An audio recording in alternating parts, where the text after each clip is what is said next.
The Chicago White Sox are planning to announce Pedro Grifol as their next manager on Thursday morning. Will other coaching staff announcements be made as well?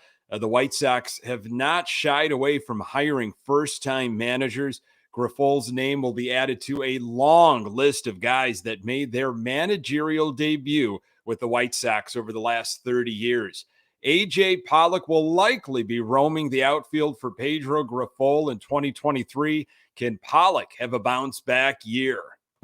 You are Locked On White Sox, your daily Chicago White Sox podcast. Part of the Locked On Podcast Network, your team every day.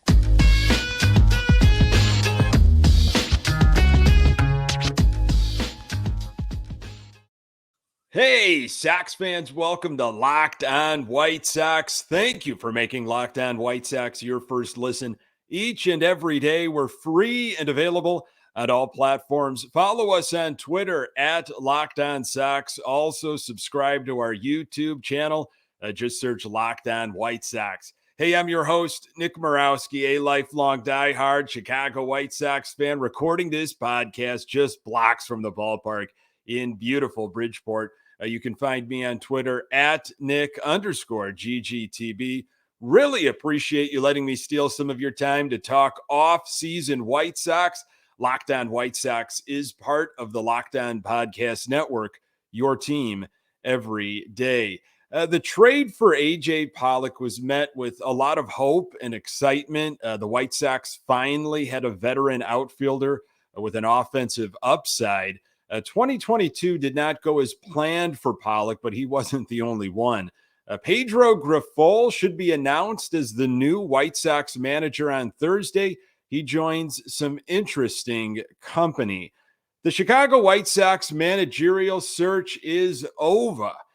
Per Bob Nightingale, the White Sox whisperer, Kansas City Royals bench coach Pedro Grifol is expected to be announced as the new White Sox manager on Thursday morning.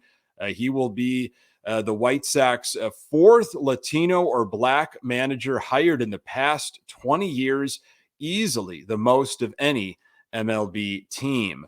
Kansas City Royals legend George Brett was on 670 The Score recently. Perhaps you tuned in and heard this. He said that Pedro Grifol signed a 3-year deal to manage the White Sox.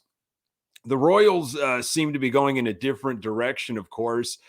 Maybe they wanted fresh faces, but George Brett sounded like he was hoping the Royals would have hired Grifol. Despite the fact that Bob Nightingale said there was a consensus from Jerry Reinsdorf, Kenny Williams, and Rick Hahn on Pedro Grifol. This feels like a Rick Hahn hire to me. I don't know about you. No connections to the current White Sox brain trust. A type of hire that maybe Rick Hahn wanted to make several years ago. It still bothers me, though, right now that Grifol does not have previous managerial experience. And his time spent with the Royals does not scream a winning organization.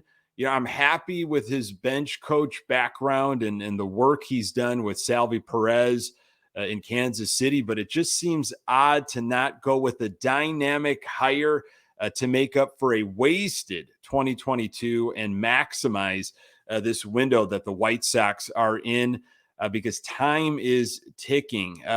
The White Sox are no stranger, though, to taking a risk on a first-time manager. Let's dive into some White Sox history. Going to take you all the way back to 1992. Gene Lamont took over for Jeff Torborg. It was Lamont's first time managing in the big leagues. The Sox won the West in 1993, but lost to the Blue Jays. Then looked to be on their way in 1994 until the strike, of course. Lamont was fired in season during 1995. That's when third base coach Terry Bevington took over. It was his first time as a manager, and it did not go well. 1998, Jerry Manuel was hired his first season. He served at the as the Marlins bench coach and held a variety of positions in the Montreal Expos organization, but had zero managerial experience in the big leagues prior. Sox won the division in 2000, and he was fired after the 2003 season. 2004, Ozzie Guillen's first year, he was brought in, held a variety of positions with a few clubs, including third base coach for the World Series champion Marlins in 2003. But of course, Ozzie Guillen had zero managerial experience. Sox won the division, of course, in 2005 and 2008, and won the World Series in 2005. Enter Robin Ventura in 2012. Zero coaching or managerial experience. Sox had an exciting 2012, but ultimately blew things up after 2016. Ricky Renteria in 2017. He was Ventura's bench coach and managed the Cubs for one season. Sox had a playoff berth in 2020, but the organization chose to go in a different direction. Of course, Tony La Russa was that direction. Reinsdorf brought TLR in during what was certainly looked as a White Sox window, a World Series window there. Sox won the division in 2021, only one win in the playoffs, embarrassed themselves in 2022, and TLR was out. That brings us up to where we're at right now. Pedro Grifol, of the last 8 White Sox managers, Grifol will be the 6th to be making his MLB managerial debut. The White Sox are very much in their contention window, and the expectations are sky high. How this goes really depends on who will be surrounding Grifol on the coaching staff and how this team is shaped in the offseason. It sounds like just about every coach aside from Ethan Katz could be let go. And why does that matter? It's a big deal because guys like Daryl Boston and Joe McEwing have been around forever. They have almost been grandfathered in. And if the organization is truly going to go in a different direction, and Pedro Grifol is a different direction, then why just stop at the manager? I wasn't terribly thrilled at all with what McEwing and Boston did at their respective positions. Tough to get mad at a first base and third base coach, but there were way too many base running issues to completely justify the Sox starting fresh with guys that Grifol wants. And if the reports are correct, Boston and McEwing should be gone. Again, if a culture change or shock to the system is what the White Sox are after, you can't just place a new manager into an obviously broken system. You need to change it all. Many reports are pointing to Charlie Montoya coming in as the bench coach. I would assume Frank Menachino is absolutely gone, not only because of the embarrassing results from this past season, but his overall track record and fundamental philosophy. Hopefully, we will know more Thursday morning. I am very curious to hear how Rick Hahn answers to the fact that Pedro Grifol does not have any prior managerial experience and that the 2015 World Series championship by the Royals does not really scream recent success. Grifol does have a proven track record dealing with infielders and working with catchers. It's the White Sox outfield that could be one of the more challenging aspects. It's an outfield puzzle that almost certainly will feature A.J. Pollock. Pollock brought playoff experience and a veteran presence. I'm going to tell you why there was so much excitement on the South Side. More on that in a moment. If you've thought about securing your home with home security but have been putting it off, you'll want to listen up. Right now, Locked On White Sox listeners can order the #1 rated Simply Safe home security system for 50% off. This is their biggest offer of the year, and you won't want to miss it. Did you know that over the holidays, property crimes like burglaries and package theft spike nationally? That's why our friends at Simply Safe Home Security are offering 50% off their award-winning security system so that more families can feel safe and secure this holiday season. Order your Simply Safe system for half off today and enjoy advanced security and greater peace of mind this holiday season. Simply Safe was named the best home security system of 2022 by U.S. News and World Report, a third year in a row. Simply Safe is a whole home security with advanced sensors for every room, window, and door, HD security cameras for inside and out, smarter ways to detect motion that alert you only when a threat is real, and even hazard sensors that detect fires, floods, and other threats in your home. 24/7 professional monitoring service costs less than $1 a day, less than half the price of ADT's traditional professionally installed system. With the top rated Simply Safe app, save in complete control of your system anytime, anywhere, arm or disarm. Unlock for a guest, access your cameras, or adjust system settings. Don't miss your chance to save big on this award-winning security system. Get 50% off any new Simply Safe system at simplysafe.com/LockedOnMLB. This is their biggest discount of the year, so don't wait. That's simplysafe.com/LockedOnMLB. There's no safe like Simply Safe. AJ Pollock, who knows what the outfield will look like in 2023 for the Chicago White Sox? The promotion of Oscar Colas definitely is on the mind of so many Sox fans. Could he be the left-handed hitter that will solve the right field conundrum? If that happens, Gavin Sheets will most likely need to find a new home, but maybe Sheets needs to find a new home first. Then we can talk about Colas. With Jose Abreu most likely not coming back, Andrew Vaughn can finally leave the outfield and play his natural position of first base. So that opens up a slot in left field and right field. After the offensive numbers that Jimenez put up while used at DH and the fact that he stayed healthy in the second half, you can't imagine that he will be a serious outfield option in 2023. Luis Robert should not be moving from center field anytime soon. So if Colas plays right field, then left field looks to be a question mark. Well, AJ Pollock played 138 games for the White Sox in 2022. Pollock primarily played center field with the Diamondbacks and Dodgers, but with the White Sox last season, he bounced around. However, he did start 77 games in left field. AJ Pollock was Hahn's answer to a proven natural outfielder as he was traded for Craig Kimbrel just 1 week before opening day 2022. So essentially, the White Sox eventually turned Nick Madrigal into AJ Pollock. Pollock had success with his previous team, the Dodgers. He battled some hamstring issues, but he put up great numbers in 2021.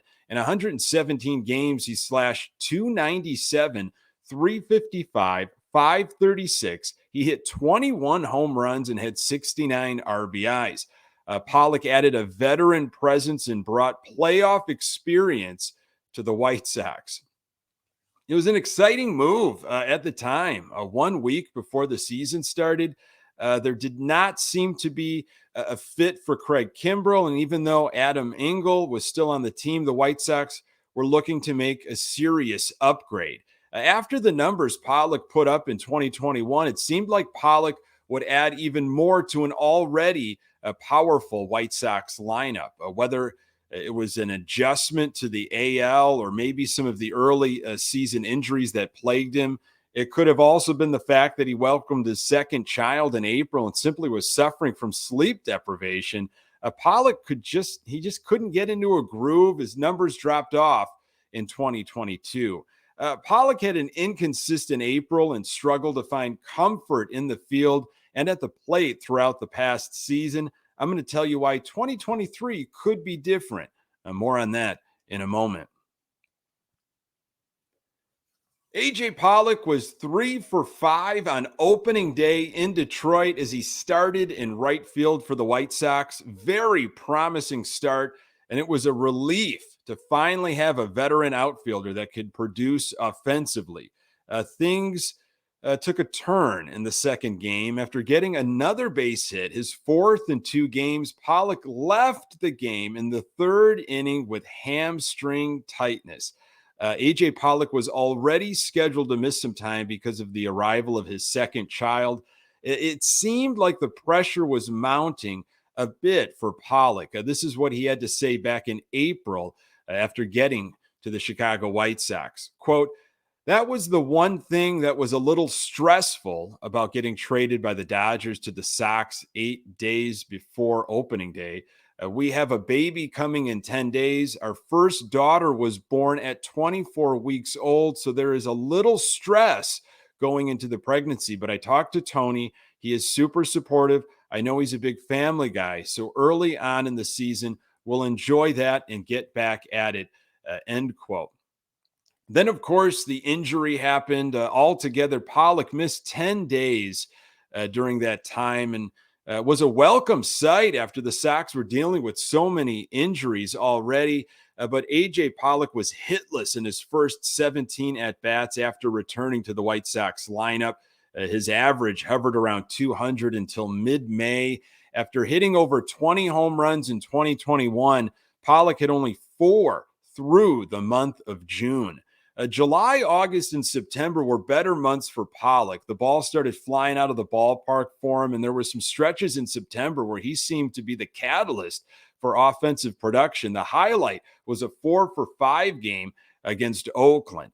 At the end of the day, A.J. Pollock did not turn out to be the offensive weapon we were hoping for. In 2022, he slashed .245, .292, .389.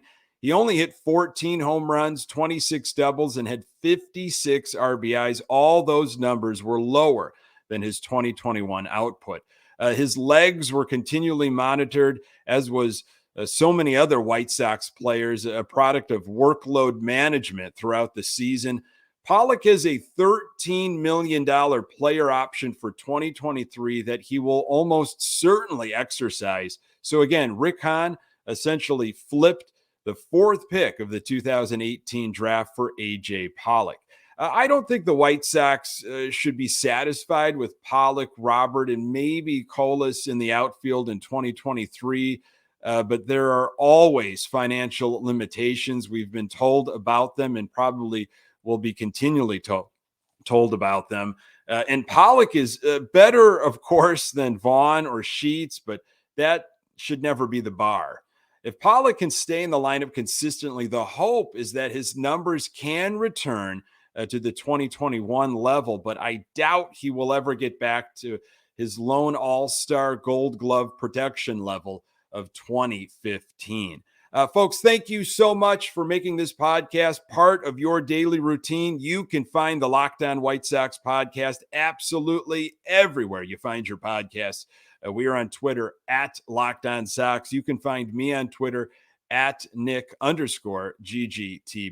Thanks for making Locked On White Sox your first listen. For your next listen, check out the Locked On Sports Today podcast. The biggest stories of the day, plus instant reactions, big game recaps, and the take of the day. Available on the Odyssey app, YouTube, and wherever you get your podcasts. Coming up on the next episode, I'll recap the Pedro Grifol press conference and continue to examine off-season White Sox scenarios. Really appreciate you making time for the Locked On White Sox podcast. I'm Nick Morawski. Until next time, go Sox.